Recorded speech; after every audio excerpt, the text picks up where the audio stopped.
Nous continuons l'évangile selon saint Jean, fin du chapitre 2 et chapitre 3.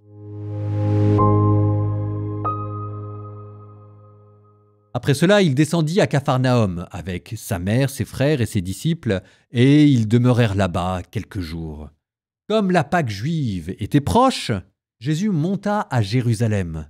Dans le temple, il trouva installés les marchands de bœufs, de brebis et de colombes, et les changeurs. Il fit un fouet avec des cordes, et les chassa tous du temple, ainsi que les brebis et les bœufs. Il jeta par terre la monnaie des changeurs, renversa leur comptoir, et dit aux marchands de colombes : « Enlevez cela d'ici, cessez de faire de la maison de mon père une maison de commerce. » Ses disciples se rappelèrent qu'il est écrit : « L'amour de ta maison fera mon tourment. » Des Juifs l'interpellèrent : « Et quel signe peux-tu nous donner pour agir ainsi ?» Jésus leur répondit : « Détruisez ce sanctuaire, et moi, en 3 jours, je le relèverai. » Les Juifs lui répliquèrent : « Il a fallu 46 ans pour bâtir ce sanctuaire, et toi, en 3 jours, tu le relèverais. » Mais lui parlait du sanctuaire de son corps. Aussi, quand il se réveilla d'entre les morts, ses disciples se rappelèrent qu'il avait dit cela. Ils crurent à l'écriture et à la parole que Jésus avait dite.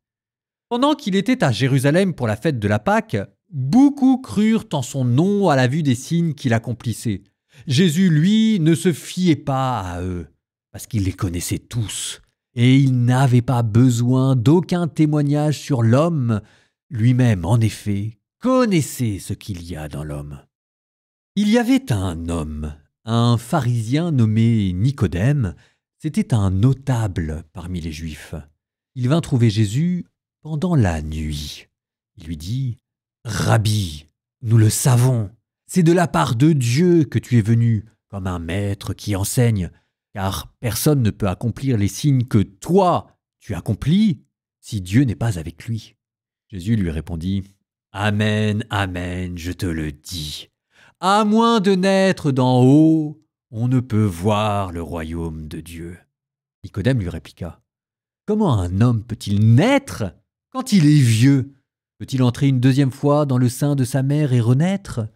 Jésus répondit : « Amen, amen, je te le dis. Personne, à moins de naître de l'eau et de l'esprit, ne peut entrer dans le royaume de Dieu. Ce qui est né de la chair est chair. Ce qui est né de l'esprit est esprit. Ne sois pas étonné si je t'ai dit : il vous faut naître d'en haut. Le vent souffle où il veut.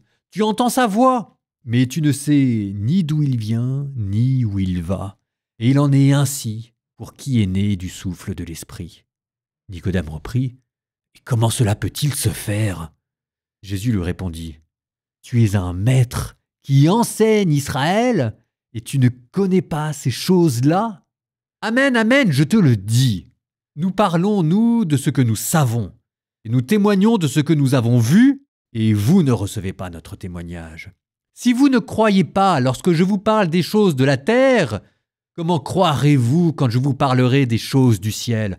Car nul n'est monté au ciel, sinon celui qui est descendu du ciel, le Fils de l'homme.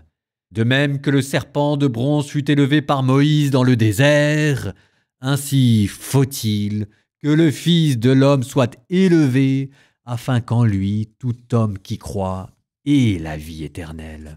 Car Dieu a tellement aimé le monde qu'il a donné son Fils unique, afin que quiconque croit en lui ne se perde pas, mais obtienne la vie éternelle. Car Dieu a envoyé son Fils dans le monde, non pas pour juger le monde, mais pour que, par lui, le monde soit sauvé. Celui qui croit en lui échappe au jugement. Celui qui ne croit pas est déjà jugé du fait qu'il n'a pas cru au nom du Fils unique de Dieu. Et le jugement, le voici. La lumière est venue dans le monde, et les hommes ont préféré les ténèbres à la lumière parce que leurs œuvres étaient mauvaises. Celui qui fait le mal déteste la lumière, de peur que ses œuvres ne soient dénoncées. Mais celui qui fait la vérité vient à la lumière pour qu'il soit manifeste que ses œuvres ont été accomplies en union avec Dieu. Après cela, Jésus se rendit en Judée, ainsi que ses disciples, il y séjourna avec eux et il baptisait. Jésus, quant à lui, baptisait à Aïnon, près de Salim, là où les eaux étaient abondantes. On venait là pour se faire baptiser. En effet, Jean n'avait pas encore été mis en prison. Or, il y eut une discussion entre les disciples de Jean et un juif au sujet des bains de purification. Ils allèrent trouver Jean et lui dirent « Rabbi, celui qui était avec toi de l'autre côté du Jourdain, celui à qui tu as rendu témoignage, le voilà qui baptise, et tous vont à lui. » Jean répondit « Un homme ne peut rien s'attribuer, sinon ce qui lui est donné du ciel. Vous-même, vous pouvez témoigner que j'ai dit « Moi, je ne suis pas le Christ, mais j'ai été envoyé devant lui. » Celui à qui l'épouse appartient, c'est l'époux. Quant à l'ami de l'époux, il se tient là, il entend la voix de l'époux, et il en est tout joyeux. Et telle est ma joie, et elle est parfaite. Lui, il faut qu'il grandisse, et moi, que je diminue. Celui qui vient d'en haut est au-dessus de tous. Celui qui est de la terre est terrestre, et il parle de façon terrestre. Celui qui vient du ciel est au-dessus de tous. Il témoigne de ce qu'il a vu et entendu, et personne ne reçoit son témoignage. Mais celui qui reçoit son témoignage certifie par là que Dieu est vrai. En effet, celui que Dieu a envoyé dit les paroles de Dieu, car Dieu lui donne l'Esprit sans mesure. Le Père aime le Fils, et il a tout remis dans sa main. Celui qui croit au Fils a la vie éternelle. Celui qui refuse de croire le Fils ne verra pas la vie, mais la colère de Dieu demeure sur lui.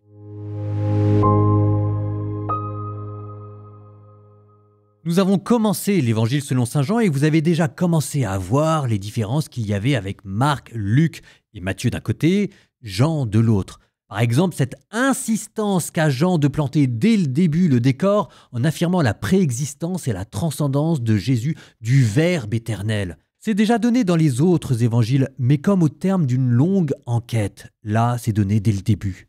Autre différence, la purification du temple, là aussi c'est donné dès le début de l'évangile. En fait, il n'est pas impossible que Jésus ait été coutumier du fait. Et peut-être qu'il n'y a pas eu une purification du temple, mais 3 purifications du temple à chaque fois en fait que Jésus montait à Jérusalem.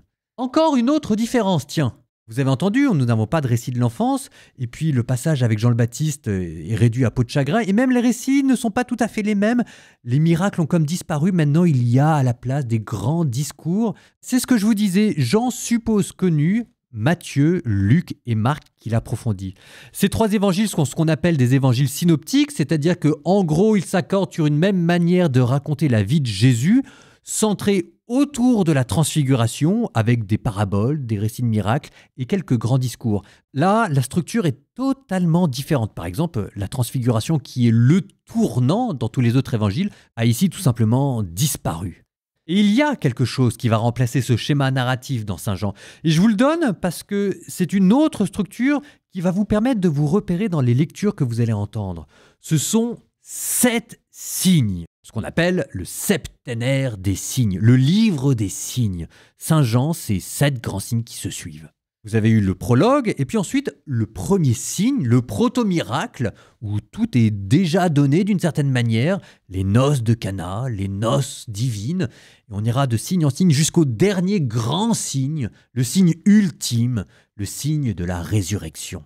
Donc regardez, si jamais j'applique ma structure, on a eu dans l'épisode précédent un premier signe, les noces de Cana, et le discours que vous avez entendu, et même la purification du temple, peut être compris comme une explicitation du signe des noces de Cana. Qu'est-ce que ça voulait dire que de changer l'eau en vin ? Par exemple, regardez la purification du temple. Il était à nouveau question de 3 jours, et moi en 3 jours je leur élèverai. Les noces de Cana, c'était 3 jours.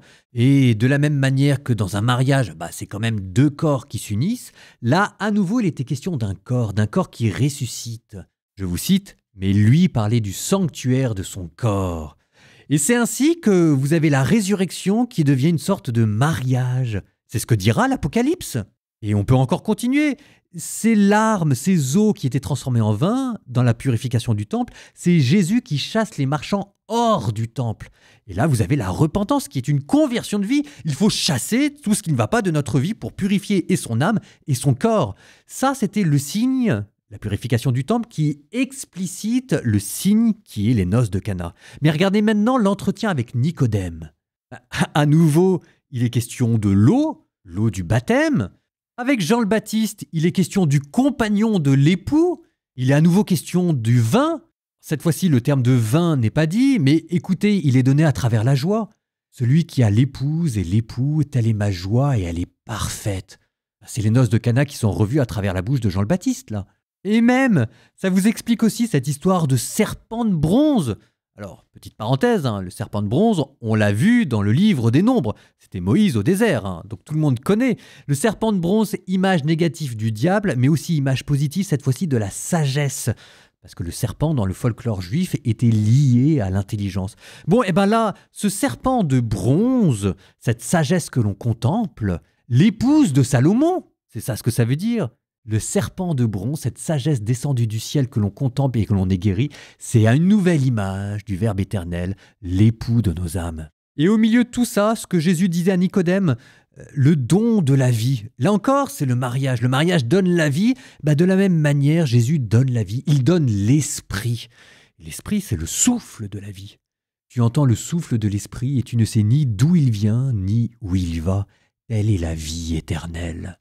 En bonus, je vais pas avoir le temps de le traiter, et je le regrette parce qu'il fait partie de mes personnages préférés, Nicodème. Mais ici, simplement pour vous signaler que ce bon Nicodème, tout docteur de la loi qu'il est, semble à mots couverts croire dans la réincarnation. Alors on se dit, mais comment c'est possible ? Je vous le laisse en exercice. Ah, moi j'ai pas le temps de tout dire. Et nous terminons notre première journée en compagnie de Saint Jean par la fin du premier chapitre du Cantique des Cantiques. Raconte-moi, bien-aimé de mon âme, où tu mènes paître tes brebis, où tu les couches aux heures de midi, que je n'aille plus m'égarer vers les troupeaux de tes compagnons.